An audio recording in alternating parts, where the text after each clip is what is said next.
And good morning and happy Tuesday to you. Welcome into the Real Monica Adams Show. If you are a St. Louis Blues fan, you're going to want to watch today. Start texting your family and friends. We've got another blues player coming in. We've had Reed Lowe, we've had Tony Twist, we've had Kelly Chase in the past.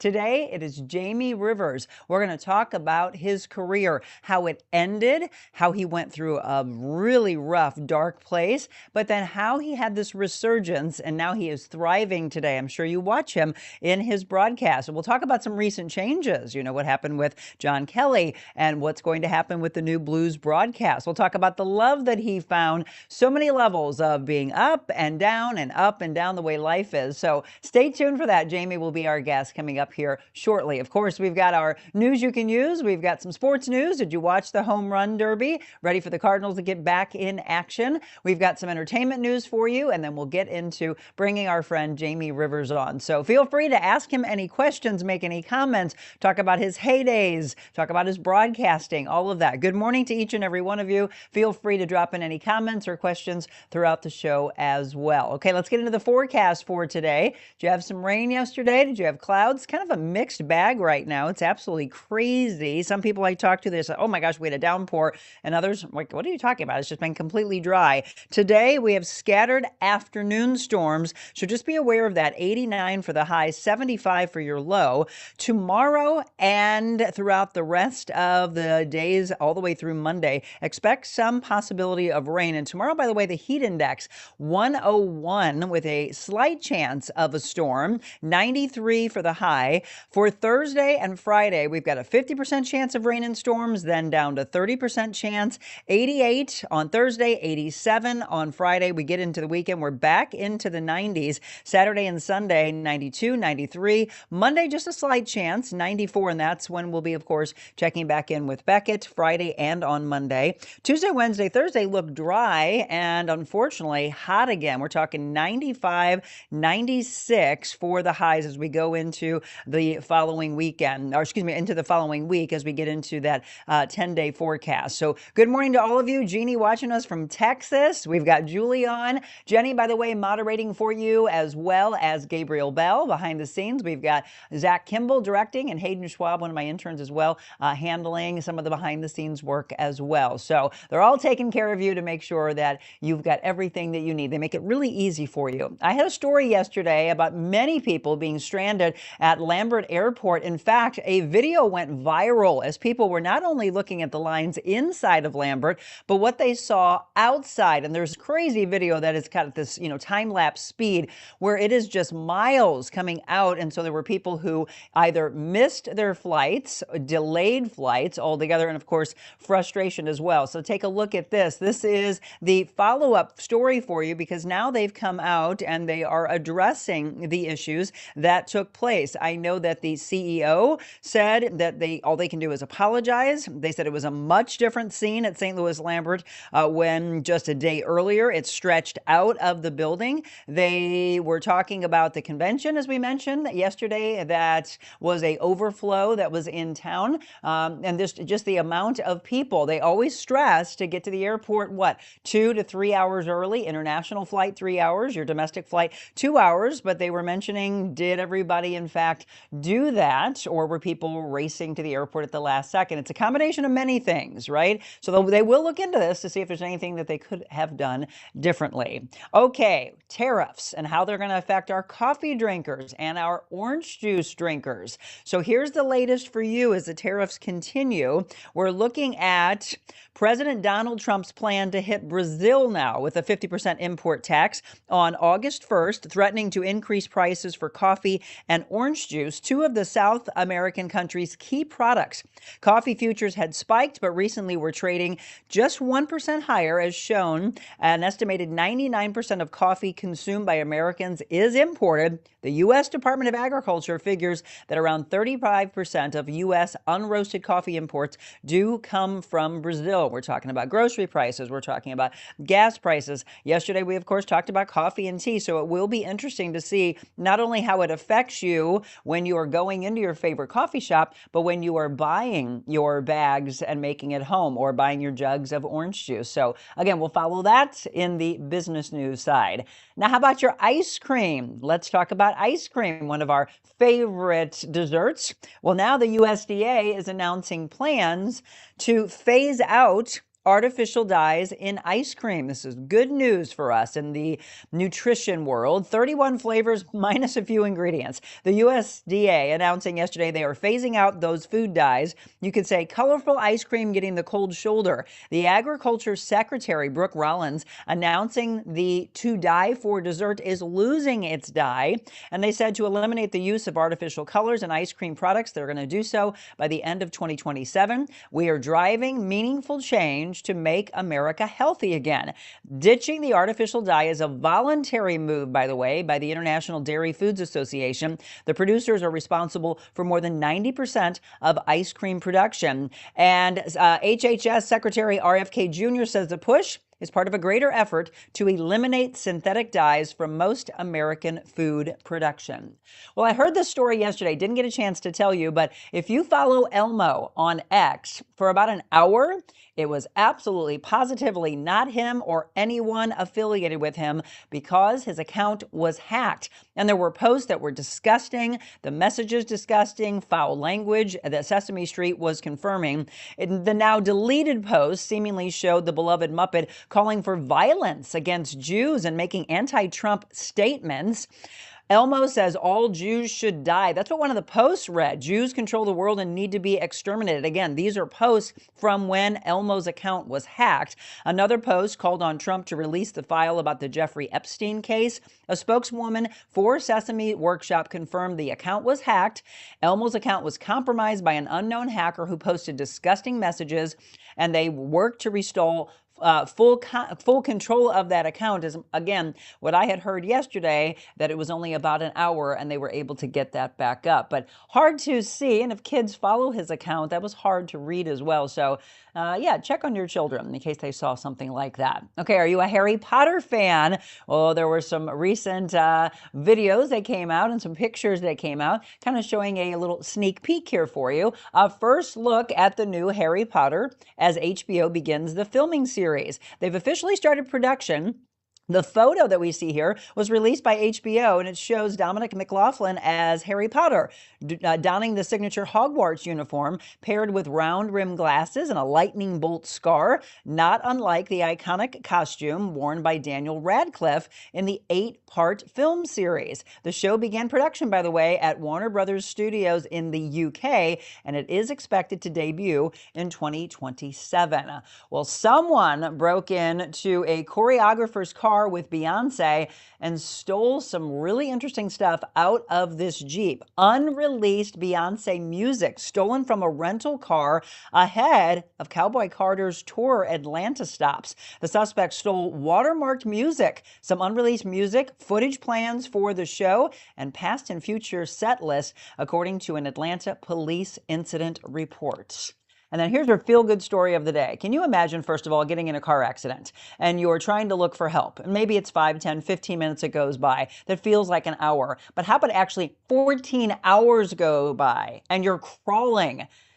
And the woman is in her mid-70s. This is a real story, folks, and it's out of Colorado. This 75-year-old woman recovering after breaking her leg in a crash, spending the night outdoors in her rural community. It was an ordeal of nearly 14 hours of fighting through pain, crawling home before she was found. At 75 years old, Charlene Kirby has made a name for herself in Eagle County. She said, "For 25 years, I was the only first responder up here. I also became an ER nurse. Her career and hometown prepared for her one night in early June. She was involved in a crash when her trailer jackknifed. Everyone was gone. She hooked up the trailer to the side-by-side and went. However, her trailer could have also saved her life. Miracle number one, the trailer jackknifed again, and then the side-by-side did not run over the top of her. But she said, when I fell, I knew I broke my femur. I could feel it. She ended up crawling for hours to get help. She said, you're really not supposed to move a femur because you could sever your femoral artery. She crawled from about 7 p.m. until 9 o'clock the next morning, 14 hours, folks.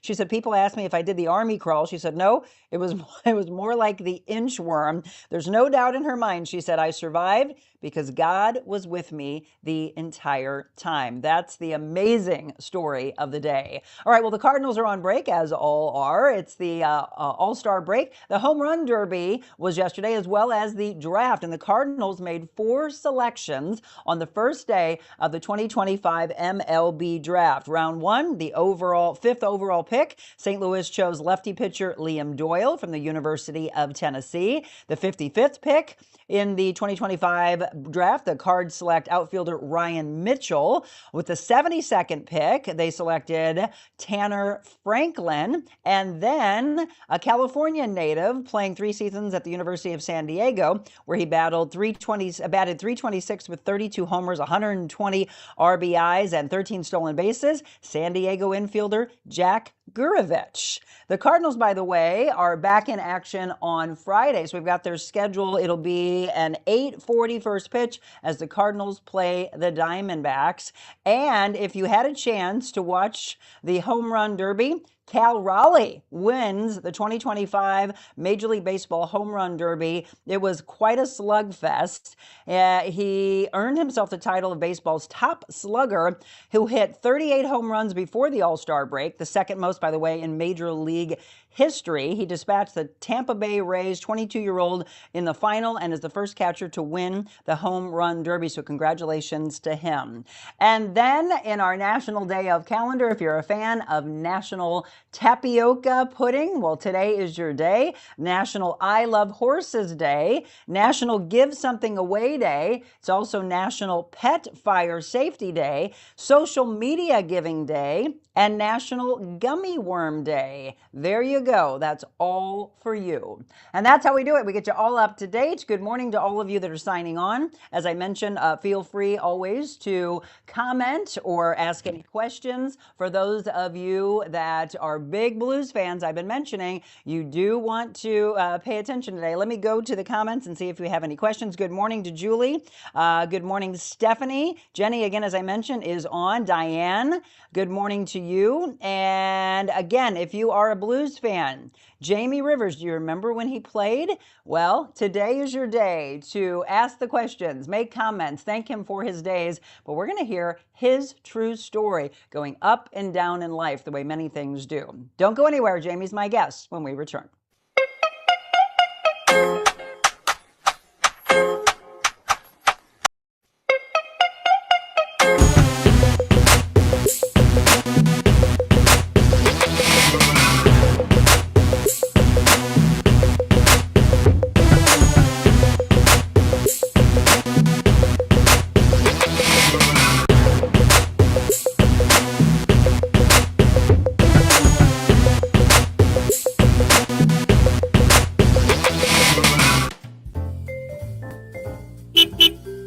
Welcome to the mobile Monica version of the Real Monica Adams Show at my favorite restaurant. There's something about a coffee house that's just very warm and welcoming. Gives you that sense of community. What are you most proud of since you've opened it? I cry easily. I'm thankful for everybody here. You opened the door during the middle of the pandemic. You got the best Italian restaurant in the United States. Here in St. Louis, you put us on the map. Does it scare you? Do you go through fear? Terrifying. So how do you get past the fear? We find something to laugh about.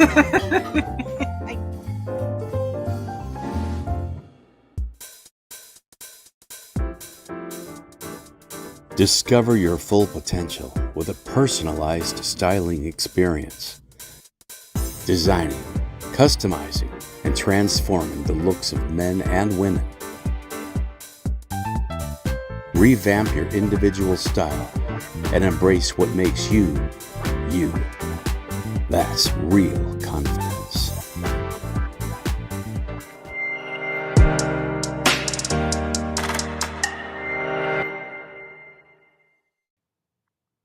And welcome back again. Thanks for tuning in to the Real Monica Adams Show. As I mentioned, if you are a St. Louis Blues fan, maybe you enjoyed watching in the 90s, early 2000s. During the time that I covered the Blues and the Rams and the Cardinals, those are some of the best days. I mean, truly, I sit down in a room of people who are Blues fans, and we all share those memories. I'm not saying anything against the current state of where we are in the NHL, but I don't know, it just had a different feel. And I'm going to ask my friend if he agrees with that. Jamie Rivers. Remember that name? Jamie, thanks for coming in. Yeah, let's look at these pictures. Look, you haven't changed a bit, Jamie. Oh my goodness. Look at the nice dark hair. Nice, the nice dark hair. nice dark hair, clean cut kid. Look at that guy right there. What would you say to that kid right there, Jamie?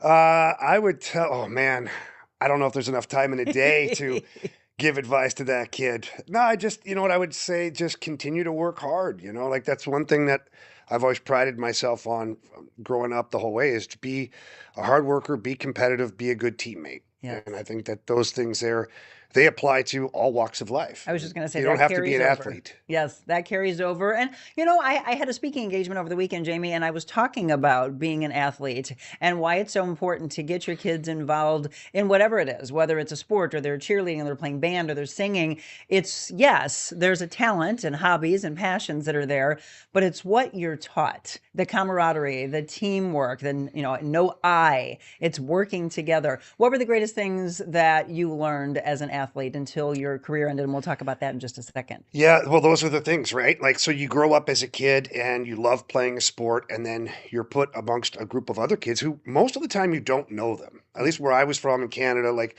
they're all from different schools and whatnot, and you're put together on a hockey team. It just happened to be hockey. And you're forced to fall in line. Kind of, you have the coach who's like the boss, and then you've got the players who are, your teammates and your pals and your friends and whatnot. But if, your line mate doesn't do his job properly, then it affects the group. If you're not trying your hardest, it affects the group. So I think for me, like early on in life, and this is what I tell a lot of the kids who come through my hockey camps, that there's valuable life skills playing sports, even at the youth level, and you work your way up, because they don't know it when they're 7, 8, 9, 10 years old. But all of those skills translate to the business world, Right. to the work life. You have to work within a group. You have to be a good teammate. You have to listen to your boss. You have to stay dedicated to what you're doing. Like, all of those things translate later on in life, but you don't realize it when you're a kid. You're skating around out there. You're trying to score a goal and make mom and dad happy. Exactly. But little do you know that you're learning life skills right from that moment on. And that's why I think all athletics, or any kind of a group activity, it doesn't have to be athletics. I mean, you could be in a band. If the band at middle school or high school, if you have one person not carrying their weight, well, it affects the whole sound of Yes. everything. Right. And it just feels like it's out of place, and you're wondering, what in the heck? Who's not playing right here, right? And then it all looks back of, okay, we got to change some things. Again, if you're just tuning in, we're talking with Jamie Rivers, former St. Louis Blue, but you bounced around a lot in the career. Gee, thanks for reminding me. What years did you play for us? So I was drafted in 1993, and I was here until 99, 2000. Right. And then came back again in, I believe it was 06, 07. So I call it my second tour of duty here in St. Louis. But it was great to come back again because John Davidson had called me. And I was on the back nine of my career, as they say. And we had home here in St. Louis. In fact, I'd never left St. Louis. It's crazy to think that, like, even from the first time I set foot in St. Louis, I had a home here and just kept it year after year after year after year, no matter where I went. But this time it actually worked out where I got to sign again with the Blues. So I didn't have to have 2 or 3 different houses throughout the year because, as I say, I like to spin it as I was a wanted commodity. Yeah, absolutely. I agree At with least that's you what there. I tell myself. You just said something that I've talked about before, which is how many players do keep homes here and the drawback to St. Louis. The fans here, do you not agree, are some of the most incredible fans anywhere? I think they're some of the most incredible people. Yeah. Like, honestly, and we're going to dive into a whole bunch of stuff here today. And the city of St. Louis actually saved me from a lot of depression at one point. And again, we'll dive into that later. But no, when I got here, Kelly Chase, Brendan Shanahan, Brett Hull, Curtis Joseph, like these are the names of the guys that are on the team at the time. And they were telling me, especially Brendan Shanahan at the time was like, and Kelly Chase for that matter, you're going to love it here. All they want is for you to work hard. Yep. Just play hard. Leave it on the ice. And whether you play well or you don't play well, they're not going to care as long as they feel like they got their money's worth by watching you play. Very true.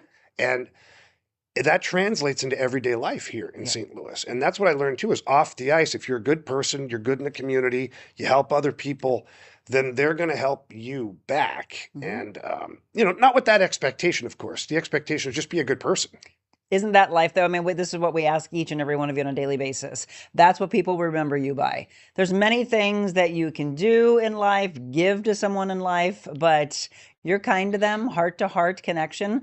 They'll always remember, oh my gosh, Jamie Rivers, what a good guy. Speaking of which, so what tugs on your heart with regards to charitable aspects? Because to me, I say this, and I don't know, I haven't covered sports in a while, but it just seemed like your time, all of you guys that played during that time period, were out and about with charities nonstop. And I just don't see that as much anymore. It's not either that or it's not making the news. Yeah, I think that what the teams do now is they focus more on one or two really big events. Like I know the Blues have their casino night. That's the Blues for Kids night. And they do a lot of charitable, massive amounts of money is raised in that. And they have a couple of things throughout the year, whereas back in the day, we were out more often. Okay, Grandpa. Exactly, right? I feel old saying that stuff. My kids are probably like, oh, Dad. But back in the mid to late 90s or whatnot and early 2000s, guys were out more often just kind of on their own, groups of one or two, groups of three, and you kind of did your thing. And the Blues were always fantastic of making sure that we were out in the community, raising money, helping kids, doing little hockey clinics and talking at schools, reading to kids at school. Like all of those things were, I guess that was the way, because you didn't have social media for the team to be out in the community via, Instagram or Twitter or whatever it is. So you had to be in person. So your marketing was person to person. And so if you could get, your players in front of a school of kids and talk about, the importance of teamwork or working hard, then that was your exposure and that was your marketing for that moment. But the Blues always were involved in so many charitable things. And I remember, the Head First Foundation way back when Doug Walker was running all of that stuff, and Tony Twist and I and other players and Rams players would get together and raise money, and it was great. And Kelly Chase had the the Locomotives at the time. Now it's the Blues Special Hockey Program. It really is. A lot of guys put a lot of time and effort into making sure that the community here was taken care of. Because we were very thankful to be accepted the way we were. You talked about the Gateway Locomotives. That is the very first sports-related interview I ever did was when I worked at a station down in Festus, and Kelly was at the Brentwood Ice Rink, and I went and interviewed him, and just seeing the way they looked at him, seeing the way he looked at them, that connection, amazing. Speaking of Chaser, when's the last time you spoke with him? How's he doing? It's been a couple weeks now. I try to stay in touch with him via text message because, in true Kelly Chase fashion, he's still busy. I know. He's probably doing jumping jacks every day, riding the bike. He should probably take a day off or two. But no, you know what? Chaser's battling, man. That's one thing that the city of St. Louis and we all know about Kelly Chase is he's not giving up anytime soon. No. And, this has kicked his butt quite a bit, but he's still moving around, doing things. He's at events, raising money still. So he's amazing, isn't he? He's still kicking, man. Energizer Bunny. Yeah. He and I have been friends for 30-something years, and I adore his spirit. And when he was traded and the tears, I remember him wearing his cowboy hat. Oh, yeah. Right. We will never forget that. I remember covering that story, and I was like, gosh, this man just loves this city so much. Again, if you're just tuning in, Jamie Rivers, former St. Louis Blue. You know him as a broadcaster now. We'll get into that in just a second. Let's talk about one of the guys you are closest to, and these pictures you provided me make me laugh so hard. You and Tony Twist, sum up your friendship in a couple of sentences. Oh, wow. Crazy, idiotic, and dedicated. Wait, what is happening on that right side? Well, that's me and Tony. We were working out in Tony's backyard, and we both have what they call the tramp stamp tattoos on the back. So, yes, you do. Jamie Thurber, his fiance, thought it would be hilarious to get a picture of us doing that. And then Tony and I decided to appreciate each other's backsides. You know what, Jamie? I've seen a picture before where it's so funny. I don't care what the sport is, but you guys slap each other on the back end. But then they have a side by side of two guys, whether it's in hockey jerseys or soccer, whatever it is, and then the same two guys wearing business suits, and they're like, "See, it just doesn't look right," but it's okay in sports. Yeah, we're just having a good time. Twister's honestly one of the best people ever. I remember just meeting him at training camp. A funny story, actually, to start off is I didn't really know who Tony Twist was. Like, we didn't have the internet, YouTube, all this Right. stuff. And he played in the WHL, which is the Western Hockey League. I was in the Ontario Hockey League, so we didn't really cross-pollinate very often. And my first training camp here, we're at the old Brentwood ice rink, Yep. and we're doing inter-squad games. And for those people who remember inter-squad games in the early 90s, like, they got rough. Right. Like, you were there to prove a point and let everybody know you can play with the big boys. Right. Well, Twister's skating around, and he kind of hits me late. And now I'm looking at this guy, and I'm like, who the hell is this guy? And I Who do they think he is? I kind of cross-check him. I'm like, Uh, I was like, you want to go? And he's like looking back at me. He's like, and he skates away. And I get back to the bench, and Basil McRae, who was on the team at the time, he slides down and kind of pops me in the side of the head. I'm like, the hell's your problem? He goes, hey, buddy, if you tick him off, I'm going to have to fight him. And I don't feel like doing that right now. I'm like, who is he? He's like, don't fight that guy. Yep. And so I'm like, okay, fine. No, after practice, true form, we'd go to the train wreck on Manchester. Yes. Oh my gosh. Good days. Yes. And we would have some cold sodas and some wings because, the NHL was different back then. And then I remember this guy walking through the door, and it was like barrel chest, arms the size of my legs, basically his knuckles dragging on the ground behind him. And I was like, who the hell is that? Basil goes, that's the guy you're going to fight, idiot. I'm like, okay. Thanks for the heads up, Yeah. Basil. And then so Twister and I, just like hockey players do, we end up sitting there talking and having a couple of sodas and whatnot. And after that, we became friends. And then as teammates, we were close. We became roommates on the road. And just through life, Twister's always been there. He's one of the most dedicated guys ever. Like, he would do anything for his friends. He really would. Like, it's unbelievable. I started to tell you yesterday on the phone, Twister saved me from a really dark time. We're going to go to that. We're going to take a quick break. We're going to talk about that. We're going to talk about how his career ended, how abruptly it ended, what he went through at that point. And I don't know if you all knew this. So feel free, by the way, I'm going to look at some comments now while we're live. If you have to rush off to work, this is definitely what you're going to want to come back to. I understand LinkedIn and Instagram didn't fire this morning. So be sure to tell people that watch us on those platforms to watch on YouTube. That's why I tell you to subscribe on YouTube. Facebook, X, and Rumble. Those are all up for you this morning. Jamie Rivers, again, St. Louis Blues, and now broadcaster. More with Jamie when we return.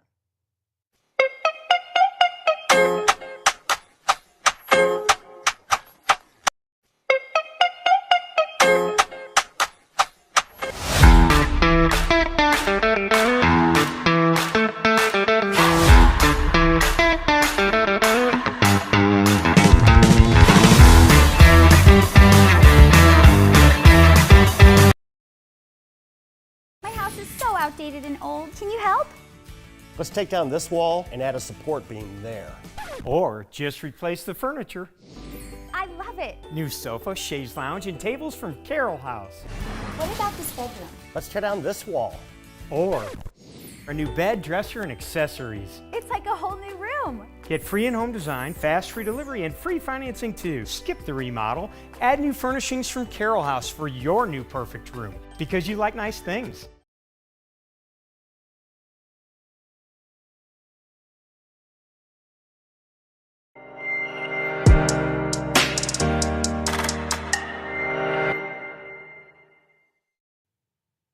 Welcome back again, Real Monica Adams Show. I'm your host, Monica Adams. Jamie Rivers, we are visiting with, again, I tell you, call, text, whatever you need to do. All of your friends that are St. Louis Blues fans, they're going to want to watch today. And feel free to ask any questions. A lot of you are saying, good morning, Jamie, Monica. Feel free to remember his days, or as you hear his story play out, feel free to make a comment to him and then, just kind of lift each other up. That's what this community is about. So you mentioned Twister, again, a great, great friend of the show. He He was on about a month or so ago. We had such an amazing time revisiting the time that I covered it for those 12 years. And it was just dipping back into memories. It was just so much fun again. So wonderful human being. But Jamie went into the break saying how he really saved you during a dark time. Was it after your season, your career-ending injury? Yeah. So, as my career was coming to an end, I had opportunities to go play overseas, and you still make a pretty good living,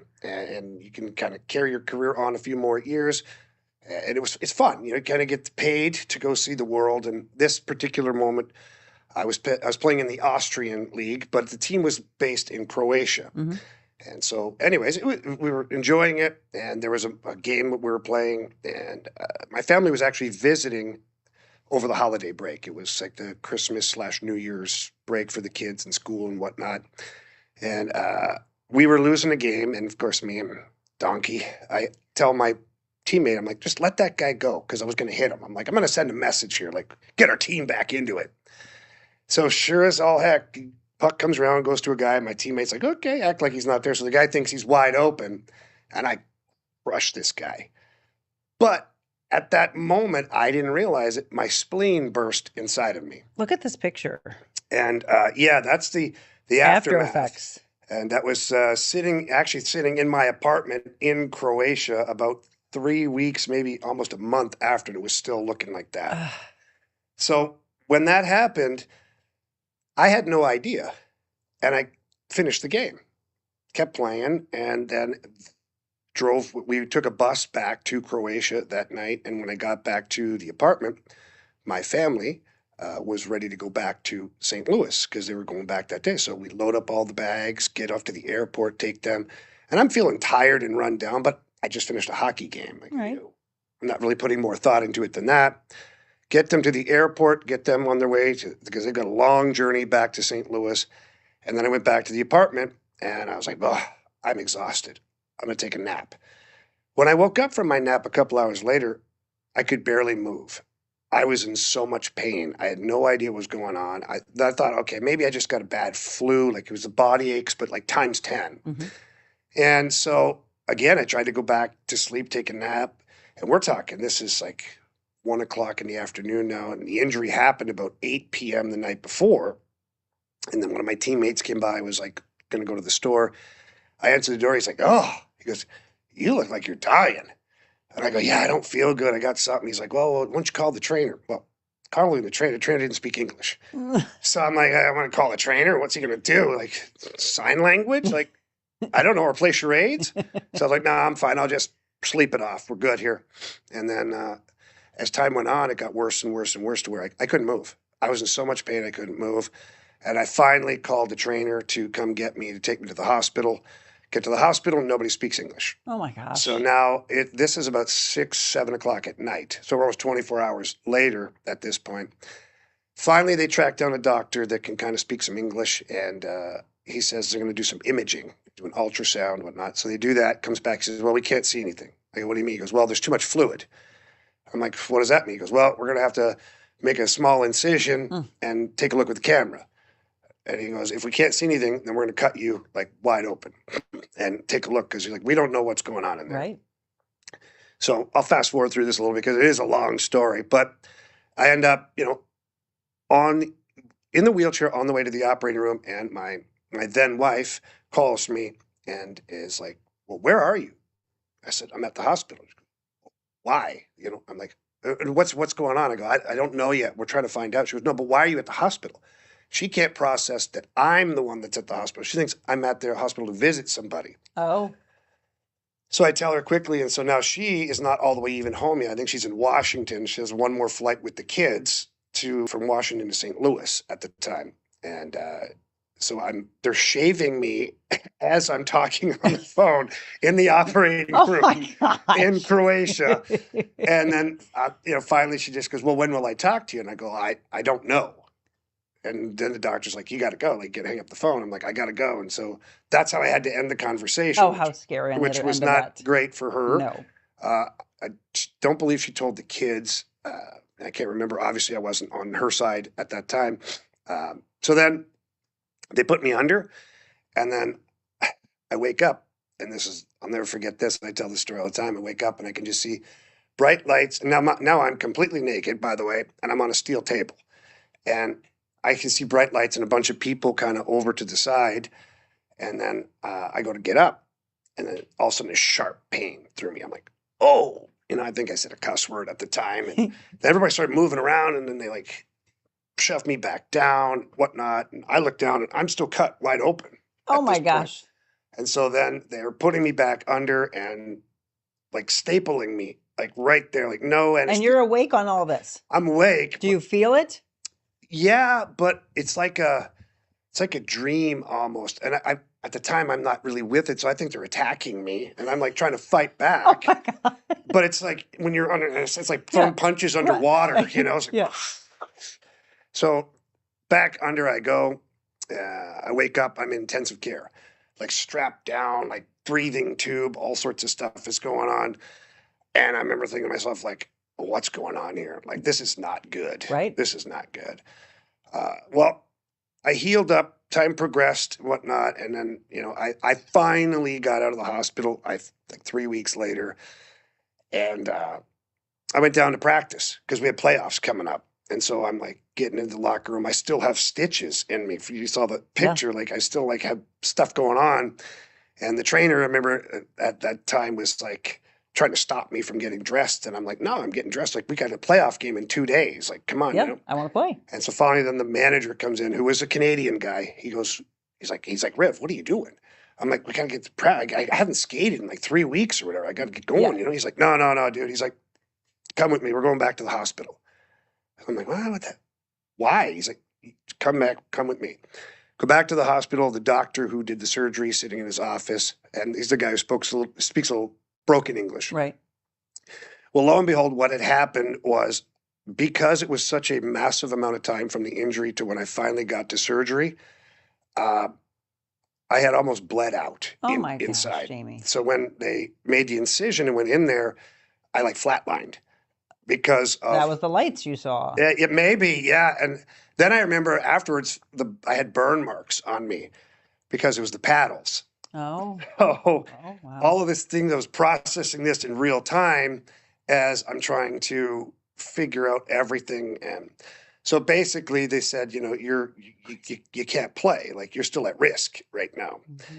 And then following that, it was tough, came back home, and now my career, I didn't know it was over at the time. I kept trying to get jobs and teams were signing me, but then they said, well, we can't insure you. Yeah. So they'd have to they tear up the contract. So that was tough. Come fall the next year, I'm sitting there without a job, I don't know anything else. Like, not to sound like a fool, because I'm not, but I'd been playing hockey since I was 4 years old. Right. And that's all I knew. That's all you knew. That's all I knew. You go to high school, you do, but I didn't go to college because I was playing in the NHL. Yep.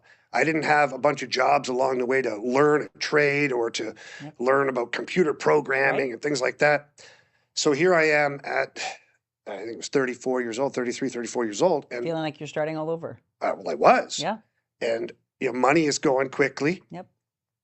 Quickly, there's medical bills, there's expenses, there's all sorts of things. Life doesn't stop.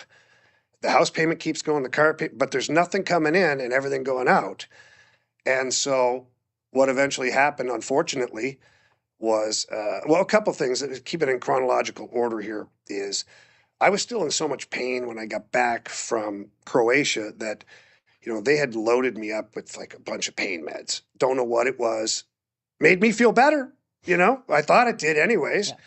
But your body becomes dependent on that. And so I started to become dependent on pain pills. Yep. And you got addicted to them, right? Addicted to it. And then you couple that with the depression that I was going through, the stress, the anxiety, no money, no career, no nothing. Like, you really fall into a dark place. Sure. And it wasn't good for a long time. He told me he became addicted to the pain medicine. He ended up having to file bankruptcy. I mean, again, when we ask you in life to understand, when you look at someone, because now you watch him on these broadcasts and you're like, oh, he's doing great. I remember watching him, but do you know the lapse of time between him playing to you watching him and what he went through and his resilience to come back? He also went through a divorce, by the way. But then he's now with a deep love, which we're going to talk about in just a second. So we're going to take a quick break. I'll look at some comments, any questions or comments coming in. Again, if you're a Blues fan, tell your family and friends we're talking to one of their favorites, former St. Louis Blue, Jamie Rivers. We'll have more with Jamie when we return.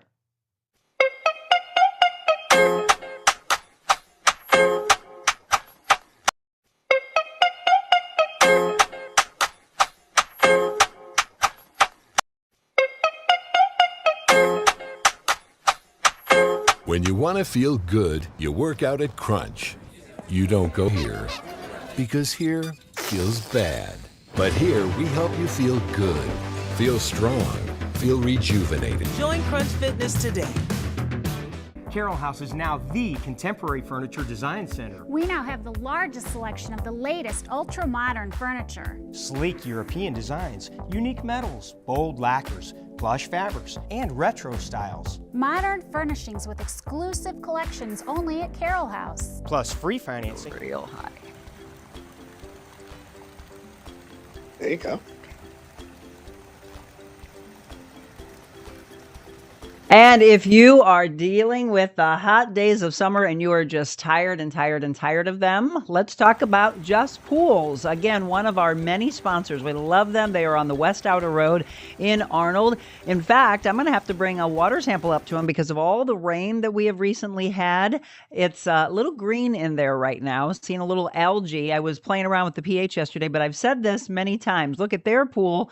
And this is what yours should look like. Again, they're on the West Outer Road. It's so super clear. They've got 10% off right now, those Clear Result chemicals. So you want to look into those. Also, the floats, all the fun games, everything that you need for your own pool. And if you don't have one, why don't you look into talking to the folks at Just Pools and say, yeah, you know what? We've always thought about pulling the trigger. Like, what would this look like? Again, Just Pools. They're located on the West Outer Road. Give them a call today or just stop in. Tell them thank you for being a part of The Real Monica Adams Show. All right, welcome back. Again, I'm your host, Monica Adams, the show, The Real Monica Adams, and the real Jamie Rivers is in studio with us today, talking about, again, his spleen rupturing. That's where we left off as we went into the break of suddenly that ending his career at 34. And I've said this before, Jamie, it's at a point where suddenly that's taken away. And you almost, like you were just saying, you were on the table naked. You almost feel naked again, of the whole world looking at you going,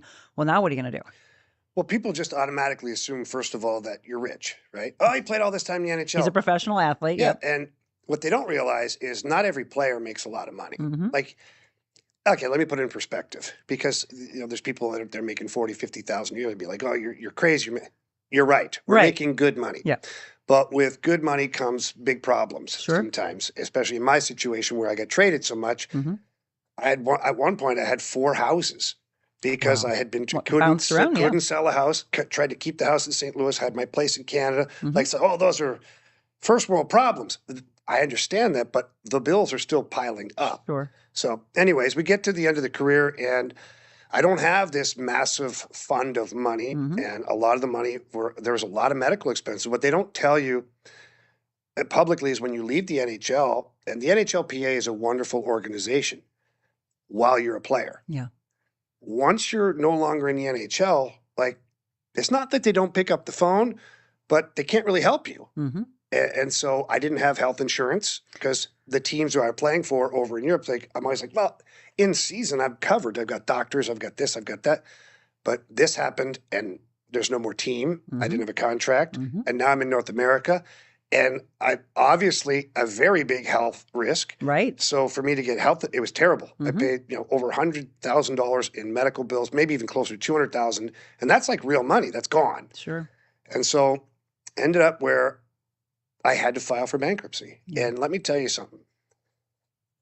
That was the hardest thing I've ever done. Absolutely. Because you work your whole life to get to where you are. And we had a beautiful home, the nice yard, the white picket fence, the whole thing, right?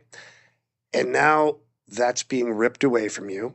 And I'll never forget the repo guy calling me. And saying, hey, Jamie, like, he knew who I was. And he's like, hey, Jamie, I got to come get the Suburban. He's like, do you want to just meet at a parking lot somewhere so you don't get embarrassed, and all this stuff. Like he was a good dude. Right. So I remember driving the Suburban to a parking lot, little mall that wasn't too far. It was about a mile and a half from the house, and handing him the keys and then just walking home. And so what's going through your head and your heart at that time? Honestly, I didn't want to be alive anymore. Really? Yeah. Like I never had thoughts of like, oh, hey, I'm going to end my life. But I felt lost. I felt irrelevant. I felt just broken. And during this time, marital problems starting up. Obviously, there's a ton of stress on both of us. Sure.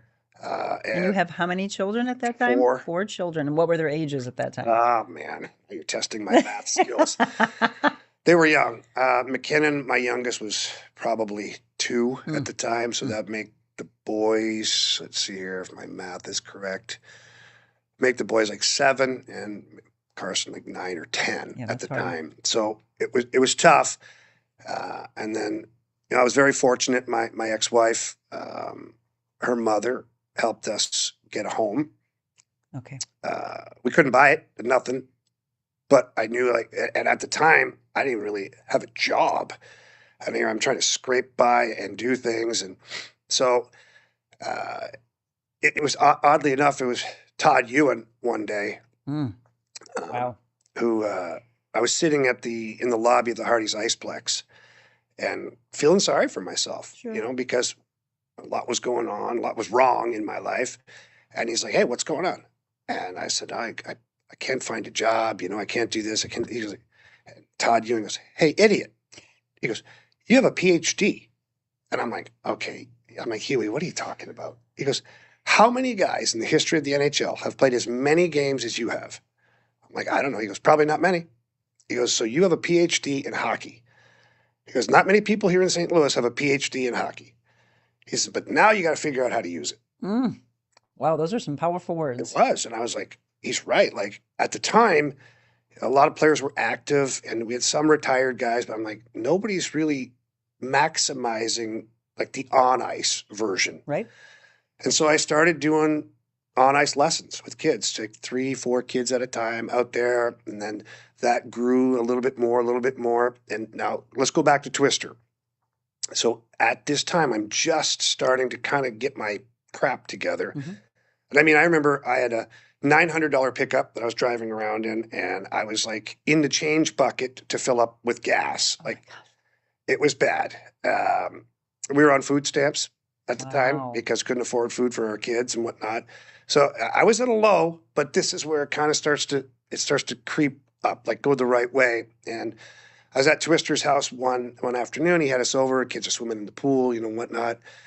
And he just said to me, he goes, how you doing? And I'm like, I'm not good, man. Like, I'm not good. And he's like, well, what's going on? I kind of described all the things going on. And he's like, hey, why don't you come work with me? And Twister has the windshield company. Right. And the way he worded it was really, in true Twister fashion, was genius. Because we know how smart Tony is. Brilliant. He's brilliant, okay? He'll let you think he's the dumbest guy in the room, but he's actually the smartest guy in the room. Yes. And so he worded it, he goes, why don't you come work with me, not for me? Right. Because he knew my pride. I know. And all that stuff. Yep. And so I said, well, what, windshields? He's like, yeah, we'll get there. He's like, just show up at the house tomorrow. We'll drive around. I'll introduce you to some people, and we'll do some stuff.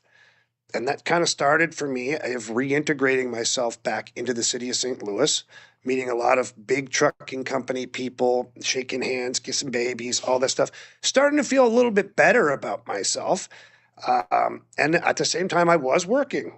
I was slinging windshields like every day. And that stuff's like not for the faint of heart. And it's not like your little domestic cars. These are the big trucks. Like you're climbing up onto the engine block. You're holding a 200-pound windshield, trying to put it in and all this stuff. And Tony and I were working, 12, 13, 14-hour days. And it created a steady little stream of income. He was paying me for this. And I was like, oh, okay. So I'm starting to pay some bills. And it gives you purpose again. Purpose. I'm working alongside my best friend. Absolutely. And so the hockey stuff, I was getting up early in the morning. I was going out onto the ice and doing like 6 a.m. lessons with kids. scrambling out of there, getting in my truck, driving out to Twisters. We get in the truck, we go do windshields all day, and then go back, get on the ice at night, and do another lesson or two or coach a practice. I mean, I was busy from 6 a.m. till like 9 p.m. every day, just grinding, trying to get something going. And finally, Twister said to me, he goes, because he knew like the windshield business wasn't my future. He says, why don't we start a hockey company? And I said, what? He goes, why don't I put some money into this and, you take it over and you run it and you just pay me back the money as the company makes money. So we had talked about that, which was an incredible offer, by the way. Now, what happened parallel to that was there was another local guy. He'll remain nameless because that's kind of the way he likes to operate in the shadows. Very wealthy, successful individual. And he had approached me. He's a big hockey fan, and he's a big fan of like youth hockey. And he says, "I'd like to go into business with you." And he says, "Here, what do you have for an idea?" And I had a whole business plan in my head. I just didn't have the money to execute it. Sure. And so we sat through a lunch for about an hour, and at the end of it, he says, "Okay, so what does it look like for you then? Like, how much do you need to make? How much does the company need to get started? Blah blah blah blah blah." And I was just very honest. I was like, well, here's what I need to make. And I'd like to still own 20% of the company because this is kind of my baby, but I understand you're paying me a salary. Therefore, you're going to get the lion's share of the ownership because you're not taking a draw right now. Right. The risk is on the investor at this point because who knows where this could end up. I knew it was going to be great. Don't worry. But so we started a company called Synergy Hockey. And then I lo and behold, I slowly started to get away from the windshield business, but Twister's always still been an active part of my life. I mean, I tell people all the time, he saved my life. He did by being there and just quietly, doing his thing. So Synergy Hockey got going, and then things just sort of, I call it running downhill. Like things just started picking up. The company was growing at a massive rate. We were getting teams and kids. And first summer, I think it was like 200 kids that came through the program. Oh, wow. Now we're doing like 1,100 kids. Oh, my gosh. So see, and that's the thing, when you find out what your purpose is in life, it's just this aha moment of, I did this.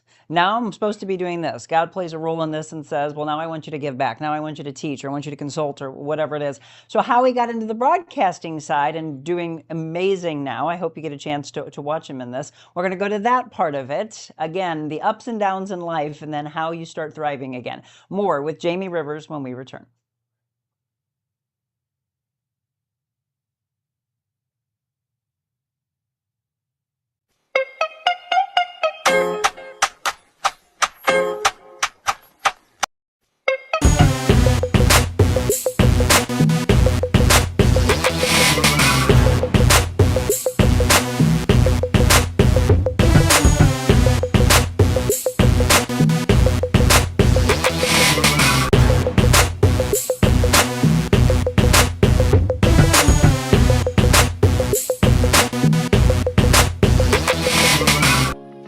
Lady got me in the best shape of my life. I literally didn't know that I could be in shape like that. But the amount that she pours into her clients, and especially whenever you get the one-on-one training, it's mind-blowing. I mean, it was really life-changing. I learned so much about proper form, about nutrition, about just being able to invest in myself. I hired Monica to be my personal trainer, which was one of the best decisions I've ever made. Carroll House Furniture homes look the best because of our free design service. Our designers please your taste. Let's reimagine your room with 50 brand name choices. We'll create a 3D design with a 360 view for your room. Free design services are just the beginning. Free 0% financing, fast free delivery and setup, and the guaranteed lowest prices in the country with no stipulations. You'll get a perfect custom floor plan for your new dream room. Carroll House Design, because you like...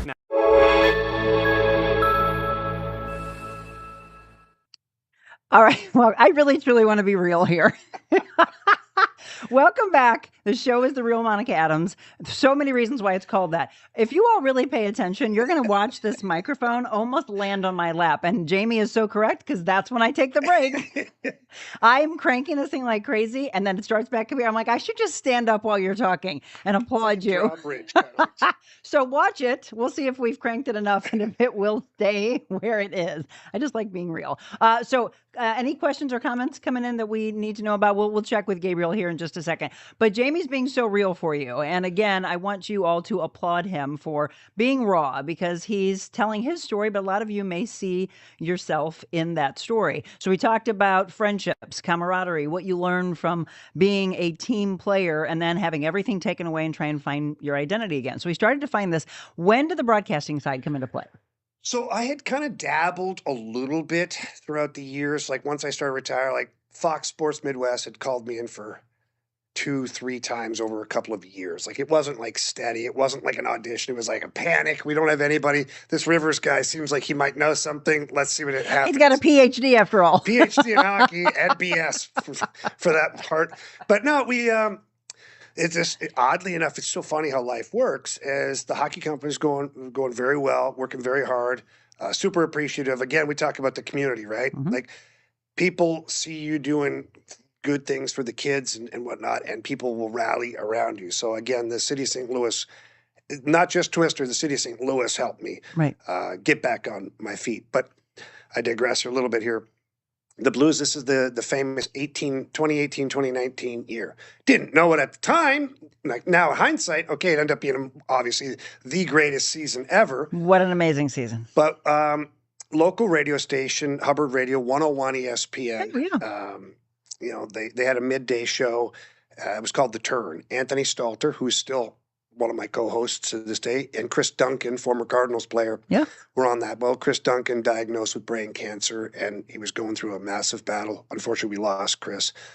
But this is when he had to take time away. And so they didn't have a co-host for Anthony. They kind of had a revolving door of people that they were putting through there.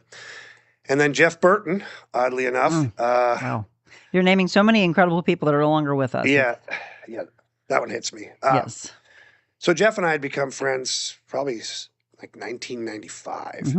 And Jim Campbell and I would make guest appearances on the Jeff, Trish, and Tom show. Oh, absolutely. On the point. And so Jeff and I remained friends throughout all of this stuff. And then Jeff calls me one day out of the blue. And he's like, hey, man, how you doing?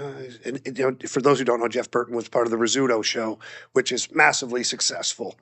And he had me come on the Rizzuto show a couple of times just to talk and whatnot. Had a blast. It was fun. And then out of nowhere, he calls me and says, hey, do you mind if I put your name in the hat with the bosses here to go on ESPN? He's like, they're kind of auditioning people. I think you'd be good at it. I'm like, and he's like, no, man, I think you'd be good at it. So we left the conversation and like, I just don't know, And then I get a phone call from ESPN. Like, yeah, Jeff told us to give you a call. And so I go in there for the very first time, and Anthony Stalter, who's an incredible individual, one of my best friends now, he starts off the segment. And I don't know what traditional radio is. I know who I am. That's it. And little did I know, like, traditional sports talk radio is very correct. You talk, I talk. Correct. You talk, right. I talk. Go to break. Yeah. It's like, and that's not disrespecting. That's just the way the model was. Sure. We know now, though, that the model has changed substantially. And it needed to. And in 2018, 2019, it was kind of sort of in and out of that. Well, we had the first segment, and Anthony says something, and I'm like, no, I totally disagree. I'm like, no chance, Anthony. He's like staring at me like, what is this You're breaking the rules. doing? And so we go through this segment. We kind of banter back and forth, and then we go to break. And I'm like, it's nothing. Like my whole career was chirping people and banter. We go to break, and Anthony goes, what you just did there? I'm like, yeah. He goes, do that again. Genius. He's like, yeah, let's do this. And we started this show, and it was only a 2-hour window in the middle of the day. And at the end of the very first day, Anthony says, when do they have you coming back? I go, I don't really know. He's like, okay, just keep coming back every day. He goes, until they tell you not to come back. Oh, I love it. He goes, are you being paid? I'm like, no, I'm not really being paid. I'm like, I'm not like an employee. I'm just volunteering my time. Like, okay, that's fine. He goes, just keep coming back. Who cares? And so I just kept coming back. Well, lo and behold, the Blues at the same time are ramping up. All of a sudden, they're a really good hockey team. And so now our 2-hour window becomes massively important because now I'm talking Blues hockey for a big part of it, which was great because we did talk baseball, and I played baseball growing up, but I did not know the ins and outs of baseball. So I remember calling friends of mine, Jason Isringhausen, Jim Edmonds, and hey guys, what do I need to know about baseball? So that's a whole other story we can get into of just how the evolution of my knowledge of all sports has kind of gotten to where it is. But the Blues are doing well. We're doing this radio show, and then I get a phone call from Fox Sports Midwest. Hey, listen to you on the radio. Love what you're doing. Blah blah blah. Would you want to come in and work some playoff games? Absolutely. No. No. This is the guy that had 75 cents for gas for his truck, and now you're going to have me come in and be paid to do talk hockey? I'm like, let's go. Yes. So we get down there, and it goes well, and then they just keep telling me the same thing. Just keep coming back. Keep coming back. Well, little did I know that this was going to be an epic run, and I would be doing TV until June, and radio, and hockey camps, and all this. It got to be funny because I'd go on the ice in the morning for lessons, go do the radio show midday, then I would go over and start doing hockey camps at night, team stuff, and then have my suit at the rink. And so as soon as I was done on the ice, I'd shower, put my suit on, drive downtown to the studio to do TV at night. And it just sort of became a thing. But then the Blues go on and win, which was amazing. We got the parade and all this stuff. All of a sudden, for me, I had become very visible again, and very relevant. You know, I hate to say it because everybody's relevant. It's yes, but we get it. We understand that. I meant more in the public eye. Yes, correct. And so following that, then Tommy Mattern, who's the boss over at Hubbard Radio, he said to me, he said, hey, let's go for lunch. Okay, sure, let's go for lunch. And he offered me a full-time job on the radio. I mean, look, if you're just tuning in, you miss so much of what led up to this. But this is what happens in our lives where you are just at such a low point that you can't even imagine digging out of that low trench that you're in. And now look at this upswing of what happens. At the time, you question why are these things taken away from me? And so much was he ends his career with this injury, and he can't return to what he knew from 4 years old to 30 years of that, right? And I've talked about this before with a lot of my friends that are professional athletes, and but it's actually anything, right? I always talk about my husband being a police officer. When you take that jersey off, when he takes the armor off, someone on a battlefield, suddenly they come back and they don't have that uniform. Suddenly I feel so lost and I don't know what to do. And there's a lot of mental health issues that happen with that. And then you have talked so much, though. It's been a beautiful thing. I've gotten so many chills, Jamie, of the amount of people that stepped in to help lift you up, and the people that told you about your value, understanding your worth, and hey, buddy, this is where you can go with this. Todd, hey, you got a PhD. Tony, come on, come work with me. All those and the way we say things in life so that you can accept it. The shifting patterns in life, by the way. We mentioned filed for bankruptcy, went through a divorce. Then you find Ashley. Tell me about her. Wow.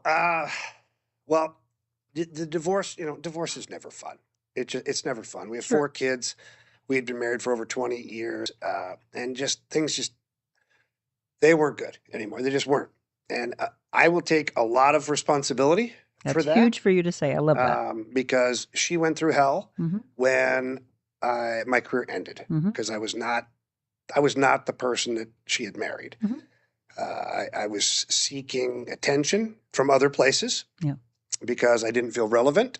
And so she's in the grind with the kids and trying to do all that. And she was starting to work as well as a real estate agent and whatnot. And, I just admit, I stepped outside the marriage. I did. And it wasn't a physical thing. It was an emotional thing. I needed to feel good about myself again because I felt like such a piece of crap that you seek attention from other places, which is not the right thing to do. You should seek attention from the people that you're with. Absolutely. And then, All right, so you sought that. Were you also at that time addicted to the painkillers still? Yeah, that's a really hard time for you then. It was tough. And then, she had her own things that she had developed as far as coping mechanisms go. So we grew apart. We just wasn't the same anymore. More fighting than anything else. Didn't want to be around each other. And the kids watching this? Kids are all a part of this, which really sucked because it was just a bad time. Sure. But anyways, we fast forward, move on to where we get separated. I move into my own home, which was oddly enough 10 houses away from my ex-wife. But, my youngest daughter had said to me, Dad, I don't want to not go to your home. And I was like, what do you mean? She goes, well, all my friends are in this area. And if you go find a home in Chesterfield or whatever, this, that, the other, when I go to your house, I don't know anybody. I'm not going to really want to be there. And she goes, I don't want that. Wow. And so I actually worked alongside my ex-wife to get this house because she had sold this house to a development company, like to rent it and things like that. So I had to have her connect me with the company before it even went on the market. It's just you've told so many stories of emasculation, right? Gosh. It's very easy to go through. And then you're like, okay, I got to do this. I got to do this. Oh yeah, it's a Pick total myself Jerry up. Springer show at this point. And so, anyways, I get into the house, and the internet can be a wonderful thing sometimes. And I had been away from Facebook for I don't know how many years. 12 years, 13 years. Sign back onto Facebook, create an account, because I'm like, I got to get reintegrated to the world. Like, there's lots of nights now I'm all by myself because the kids are with their mother and whatnot. And I'm sitting in this house of like emptiness and felt kind of empty inside. So, let's reconnect with some friends. Connecting with friends, add this friend, this friend, hockey teammates, people in town. And as we know, the algorithm starts to pick up on when you have mutual friends with people, right? People you may know, add a friend. So I'm scrolling through this, and this is funny. I actually laugh at this. I'm like scrolling through, and I'm like, right back. I'm like, who the heck is that? She's a chiropractor. She's got her doctor's jacket on and whatnot, and she's looking fine. And I'm like, 20-some. How do I not know this person? Right. So I click on her picture, and I always tell her, I zoom in and she has the most beautiful blue eyes. And that's just like melted me. I was like, add, shoot or shoot. You're like, add. That's right. If you don't take the chance. Yeah. And I won't bore you with all the rest of the story, but she was like, Jamie Rivers. She's like, accepted the friend request. And then I sent a couple of like very generic messages because I tell the story in depth, over a few beers, but she's 7 years younger than me. Okay. And I was trying to avoid the old creepy dude factor. Sure. Like, hey, baby. No. Yeah, don't do that. It's not going there. No. So I was very generic. And she's like, what is this, a bot? She's like, There's great no way to this connect is with you too, exactly. Jamie. So lo and behold, we finally do start to chat. And we chat on Facebook for like weeks. And I'm still so guarded at this point. I'm like, I'm not going to make phone calls. And I'm also still trying to avoid the creepy old dude, but in the process, it's so crazy. Got to know each other so well because we were, when you're writing it, you write more in depth. Amen. You have to read it and comprehend it. And I've told so many people that. So relationships that form from, because there used to be people think it was taboo. What? You find somebody online, you're dating online. That's strange, I don't know right? if I should say anything. Yeah, no, but here's the deal. I think those relationships that form that way end up lasting more because all you can do is do what? Communicate. Instead of, I met you at the bar and I'm going to start dating you immediately. I don't even know anything about you. Yeah. This allowed you two to get to know each other. The pictures of the two of you, she's just absolutely stunning, beautiful woman, inside and out. Tell me more. I mean, obviously we can tell from the outside. Tell me who she is on the inside that is just really lighting you up because I can see it in you. Yeah, she's amazing. When we met, it was a very tough time for me again, the divorce and whatnot. And she had been through her own separations and whatnot, and a divorce as well. And we were both we were guarded, you're like being very careful with the relationship. But it didn't take long to where because we had talked so much, I knew her, she knew me. Right. And then we started dating. It's just, she's such a giving person. Like, she makes me a way better person. And your children and her all get along? Yes. That's huge, by the way, because that doesn't always happen, right? She has two boys as well from a previous marriage. And so when we're all together, there's 6 kids and Ashley and I, and it can be a lot sometimes. Like our dinner table at the house, Did you have to get more slaves inside? Just wait. I had to find I call it the Viking dinner table. If you picture a scene of Vikings that are all lined up eating, this wood massive table, that's what it is. We can sit 12 people at this table. It's like the knights have come to the table. And we have a big meal, and it almost feels like that. People big turkey leg. See the salt. Yeah, get your elbow out of my face. Let me take my gladiator outfit Pretty much. And so, but everybody gets along. But no, Ashley's very giving. She's so smart. And she works so hard. I call her my favorite psychopath because she will not stop. She's like me. She gets up in the morning and she goes until the end of the day. And she's a giver. I'm a giver too. I always want to take care of people, my kids. I'll get this. I help you here, help you. She's the same way. So it's funny because we're both givers. And so we're both always trying to do things for each other and for other people. Right. So we're both kind of nonstop in that way. But she grounds me. She's super supportive. So one of the things that can be hard for a significant other in a relationship with someone like me or Tony or Chaser or whoever it is, when we go out places or we go to events, people would like to talk to us. Correct. They want our attention, and as they should, and we appreciate that. Again, it's very flattering when people want to talk to you, they want to hear your stories, want to ask you questions. But what that does to the significant other is it almost alienates them, isolates them away because you get drug over to a certain area. Hey, come see my buddy. I'll meet my kids, and then it's the very first time I did an event with Ashley was a blues preseason thing for season ticket holders and whatnot. And of course, imagine that being a former Blue and a season ticket holder, you're being pulled in 20 different directions. And Ashley showed up looking gorgeous. I mean, I was like, whew. This is the first big event we did. I was like, damn, Jamie, you did good. Good job. You fooled her. Oh, my God. She must have cataracts. But so we're there and introducing her, at the time, it's my friend. Right. That awkward time. Stage, yes. And I get pulled away and whatnot. And then I'm like, oh, man, I better go back. I feel so bad. I look over. She's holding court. Yeah. She's got a group of people around her. She's talking, telling stories, laughing, yucking it up. And I'm like, you felt like you had to take care of her. No, I thought, because not that I felt like I had to take care of her, but I thought it was to be courteous to not be leave by her. her side. Yes. I look back. She's running for mayor back there. And so I'm like, okay, she can stay. And every event we do, no matter what it is, if she knows people or she knows absolutely nobody, she does not need her hand held. She's fine. She makes friends. She's very outgoing. So she's awesome. You two have been together how long now? It will be 4 years in August. Awesome. I can't wait to meet her. Ashley, vote for president. Yeah, and she's actually going through a little bit of a transition here as well. Exciting times. She's a chiropractor. She's been with Logan University for 13 years. She's branching out. She's joined forces with Ozzie Smith and his Rejuvenation Center. Oh, she and I need to talk. Yeah. And she's going to be doing a lot of marketing and stuff for that, and also her own private practice.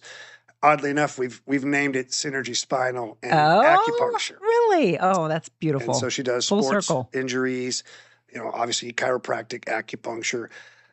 So she's such a super smart individual, and she's so good at what she does. So I'm really excited for this new chapter for her as well. Well, again, the chapters of life, and there's a reason why we tell people to journal, because if we read your pages, we would see the darkness, and all we would keep doing is flipping the pages to see where the light came, and it did. All right, before we wrap up, we're going to talk about where he is in broadcasting right now. Some recent changes with John Kelly, right? A lot of you, I saw all the comments of people going, "Wait a minute, he's royalty," and remember his father, and just absolutely incredible. So where is the broadcast now? How does it all look? Any questions you have, by the way, now or later, and if you watch later, just do a little hashtag replay. We'll have more with Jamie when we return.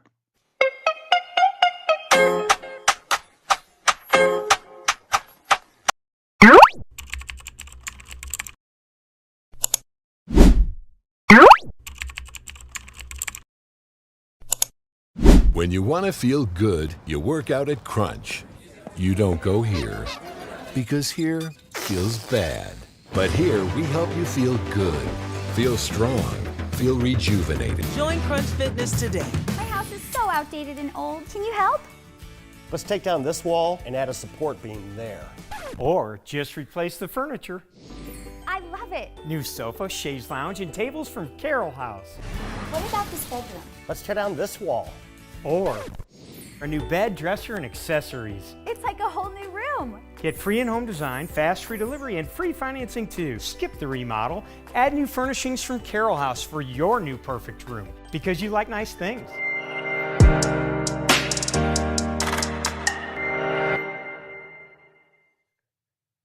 Welcome back. And again, thanks for tuning in to the Real Monica Adams Show. We love when we have our former blues players on. Just takes me back to one of my favorite times of my career, those 12 years of covering the Blues, the Rams, the Cardinals. But a lot of the friends that I have from that world were St. Louis Blues players. And again, their heart, their soul, and what they gave to St. Louis and what St. Louis gave back to them. It really was this beautiful synergy.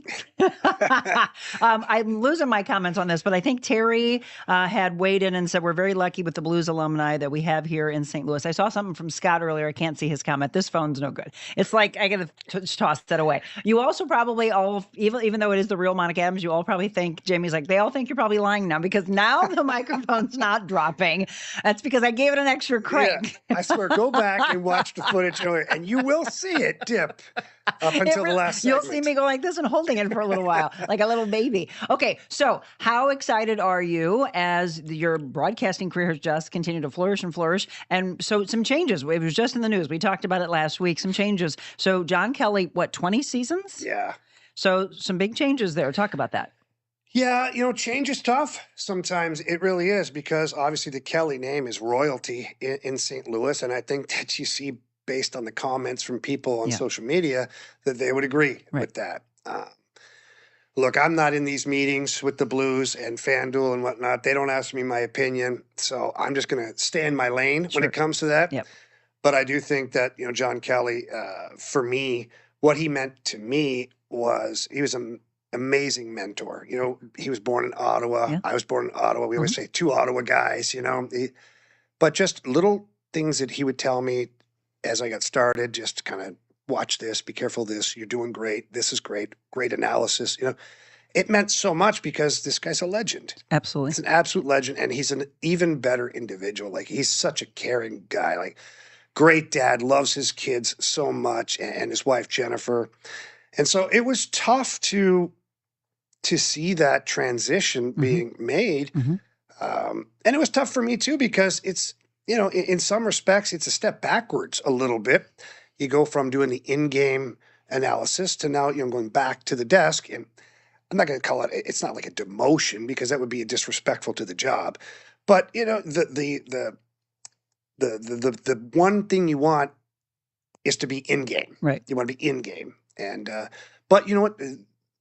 The hockey world, the broadcasting world is ever changing. It just is. We don't really know where regional sports broadcasting is going. We don't know if it's We don't know streaming. where broadcasting is going, period, We don't know Jamie, if it's right? streaming, subscription, this, that, back to cable. Like, who knows what the ideal situation is.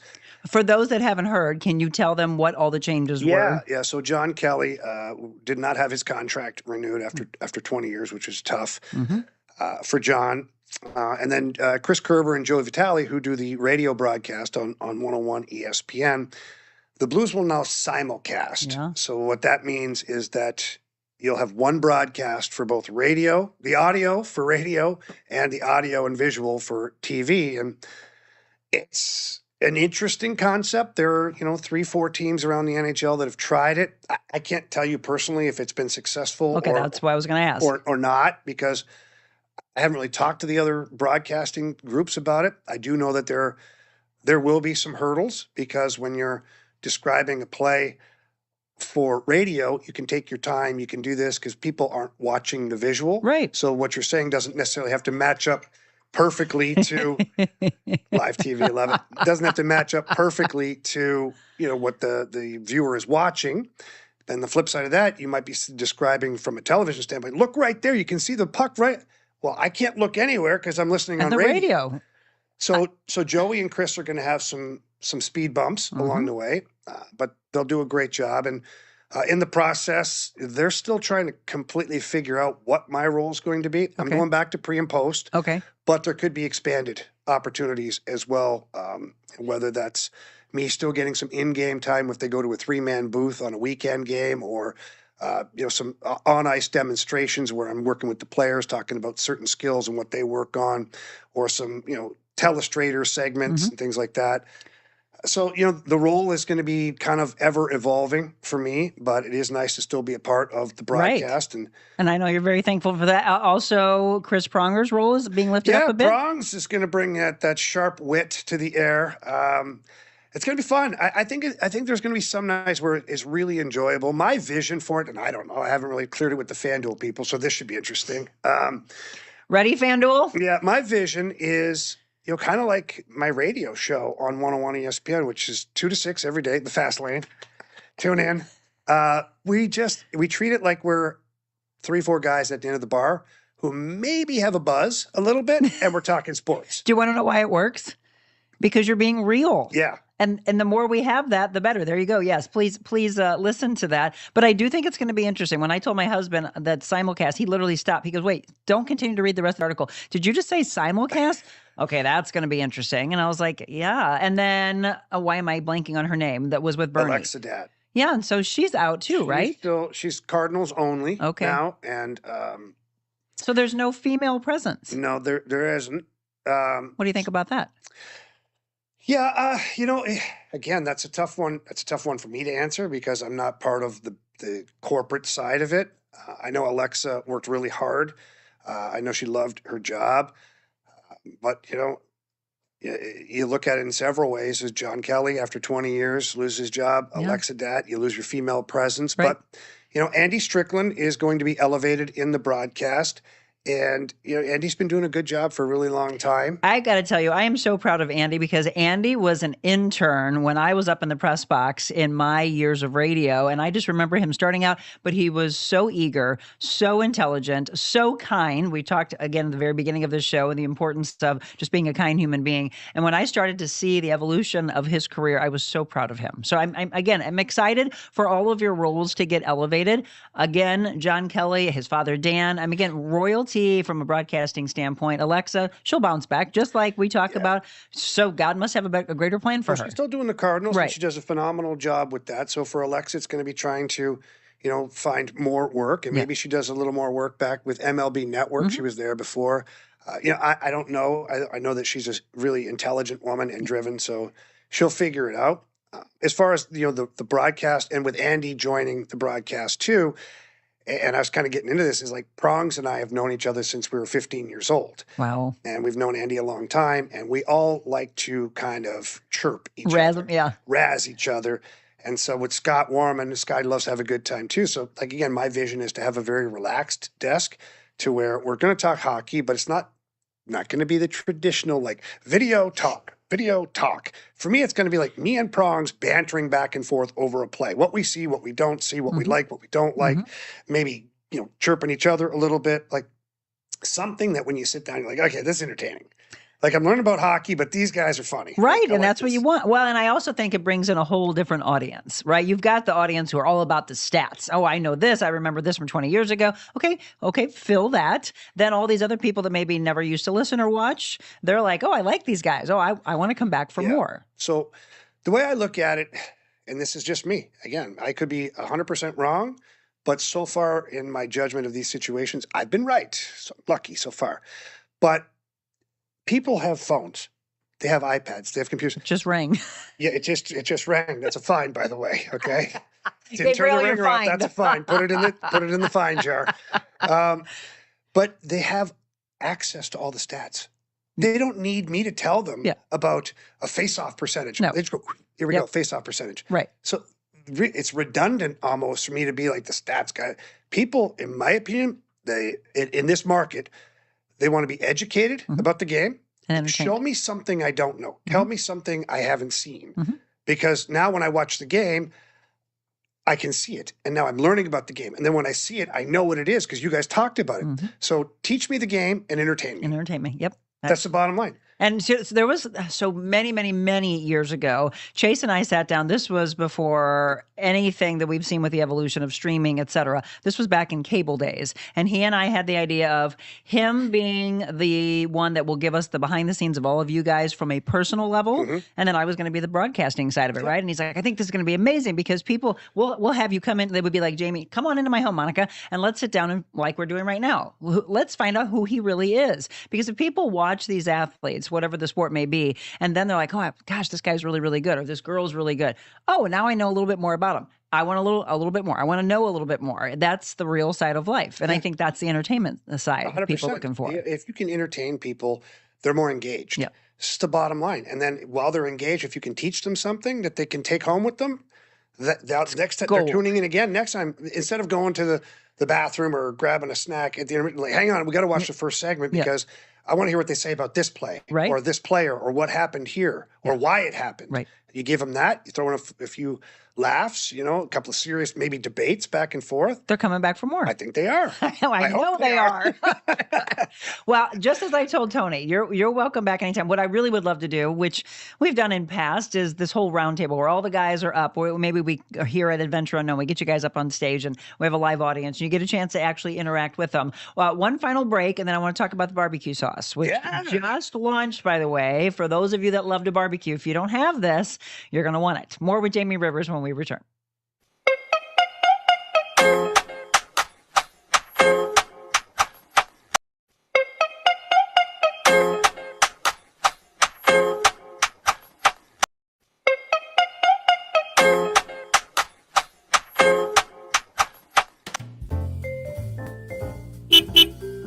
Welcome to the mobile Monica version of the Real Monica Adams Show at my favorite restaurant. There's something about a coffee house that's just very warm and welcoming. Gives you that sense of community. What are you most proud of since you've opened it? I cry easily. I'm thankful for everybody here.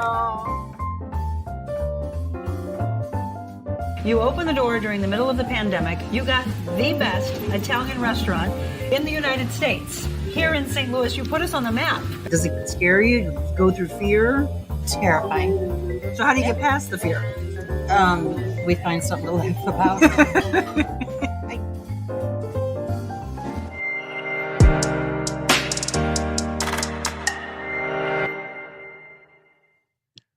And welcome back again. Thanks for tuning into the Real Monica Adams Show. Again, we're at the end of the show. So if you missed this, be sure to go back, watch it all of yourself, and then also share this with your family, your friends, your followers. If they're big blues fans, they're going to want to hear the story of maybe one of their favorite players that they used to watch with the St. Louis Blues. And again, watch them now. So a lot of good comments coming in. Terry earlier, I thought it was Terry's comment. That was Scott's comment about, appreciating the alumni. Terry said, thank you, Jamie, for sharing your personal life. Thankful for you and your voice of hope and focus on surviving and reaching new goals. Great interview. Thank you, Terry. She said it's been a minute and I just want to say hi because I think she just recently moved out of St. Louis, but she'll probably come back because, as Jamie said, somehow you're always tied back here. Exactly. So we're going to do our devotional at the end of the show in just a second, but a couple things we want to mention. One, the barbecue sauce that just launched, a couple weeks ago? Yeah. Bare Knuckles. Bare Knuckle barbecue sauce. Two Men in a Garden are working with us on that. Jamie Thurber and Corey had come to myself, Cam Jansen, Reed Lowe, Jim Campbell, and Tony Twist with this idea, and we loved it. I mean, how often do you have a barbecue sauce? Exactly. It's kind of cool. And what is yours called? Black Eye Bourbon. Black Eye Bourbon. So I'm a bourbon guy. Okay. I like bourbon, and so they found a way to roll that all together. I really like it too. Good. That's a good thing. That you're putting your name behind it. No, they did a great job. It's a little bit of a sweeter barbecue sauce. But we had pulled pork sandwiches the other night at the Chateau Rivers, and everybody was loading up with the Black Eye Bourbon. Like, oh, this is actually good, Dad. So it's been a hit, and we're looking to expand it even more. We're going to have some fun with it and sell some bottles, but we're looking to expand it even more all the time. Kind of grow this a little bit. So like a weird little side business thing, but I love it. It's fun, and I get to do it with a bunch of morons that I love to death. Who has the spicy one? Is that Twisters? Cam Jansen. Oh, Cam's is spicy. Okay. Cam's is spicy, and Cam and Tony are sweaters, as you know. A Twister will go through 7 T-shirts in an interview, and so will Cam. And So Cam's eating the spices, and you just see he's like beating, like he's in the interrogation room. And Twister's Get the actually, bright light off me. Twister's got one of those like Carolina Carolina, that's right. A little that's more right. mustard in Yes. it, whatever, a little like yellowy. So where can people buy it?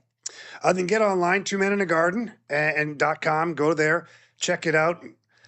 You can take a look at all of them, whatnot, and kind of pick your favorite or buy them all and see which we ones you happen like. to have one right here. Should I try it? Absolutely. Should I do a little taste test and not get it all over my... I got to do a cooking show in a little bit, so I hope I don't get I've it all watched you work that microphone. You might need help. Would you like some help, Monica? I got it. Or is it covered up here? Oh, yeah, safety first. Let's Come see. on. I got to get it. Oh, my goodness. Okay. Uh-oh, here hold it is. on. Make sure we're videoing this. I mean, I know we're on YouTube, but this is real. This is golden. Right. All right, this is his, by the way. This is, and so we do need to go out. You and Ashley and me and Jim need to go out because he's a big bourbon fan. Oh, so. awesome. All right. There we go. And our mutual friends, which I didn't know you were friends. Hello to Steve and Kathy Strick. They call their home Chateau District. Chateau District, yeah. Okay, well, I just licked it off my finger, so it is finger licking bare knuckle good. All right, here we go. Ready? Oh, boy. Gabriel's excited. We're doing shooters. Oh, that's very good. Way to go. Little bit 2 Men on in the a Garden. sweet side. It does have a little sweetness to it. I can see that on some really good ribs, though. Sweet, just like me. Oh, here we go. There's oh your my promo. God. He can't fit his head out the door. Oh, that's something Ashley would tell me. That's very good. Yes, it does have a sweetness to it. So I would like to mix this, which a lot of people will do, mix this with other barbecue sauces and kind of put their own little spin on it. Absolutely. I would put this with Cam's and have that sweet and spicy taste. Yeah, and they're all Bare different. Knuckle Barbecue. So online, bareknucklebarbecue.com? No, it's actually 2 Men in a Garden. 2meningarden.com? Yeah. Okay, so look for that. And a lot of people came out when they did the debut and they signed autographs and took pictures. If you didn't get a chance to go to that, you can now get it on your own. Before we wrap up, let's talk about some other things that you're wanting to do in the future. Yeah, so moving forward, I'm a big believer in business overall, small business, even large corporations, teamwork. And so something that has always been a passion of mine, two things. One is I'd like to continue telling my story to people. And because everybody goes through hard times, and it's not just the guy, John in the mailroom. It's everybody, all walks of life. So, I'm starting a branding company. It's actually kind of on the way right now. We're just building it up right now, but it's where I'll make public appearances and do talks, motivational talks, show up at events, help raise money for different charities. And then your standard kind of marketing stuff, whether it's pictures, commercials, voiceovers, things like that. I want to represent brands in St. Louis that I believe in. No, I love that. And so he and I talked about that, and it has to make sense. Yeah, You're not just going to be like, oh, here comes some money, and I'm just going to put my name behind it, because that would ruin you. And right now, credibility is huge. Yes. And so for me, it's like if somebody has a local company and they want some help getting the word out there, or a YouTube video or social media post or whatever it is, they can reach out to me. And what's the easiest way to reach out? The best is email for me. And it's generic email. It's just coachrivers2, the number 2, @gmail.com. Okay. And then, for me, I'll evaluate the situation. And I know that sounds maybe a little uppity. No, I'm it not doesn't. sure. But I want to make sure that what I'm representing is, part of me too. That's called integrity. Yeah. No, really. I mean, he and I both talked about this, and we said it yesterday that if somebody just said, here, I'm going to give you $1 million, and it completely is the opposite of who you are, no one would ever believe you again if you put your name behind that. No, you can't. That's the one thing too is, so this whole show going back to where I was, where there was nothing, and building up what I've done now, it's been on the tails of being honest, being a good person, having good integrity and values and things like that. So to not do that or continue down that path would be just silliness. It would. But yeah, I'm looking forward to it because I love the people of St. Louis. I talked about earlier just how much they helped me.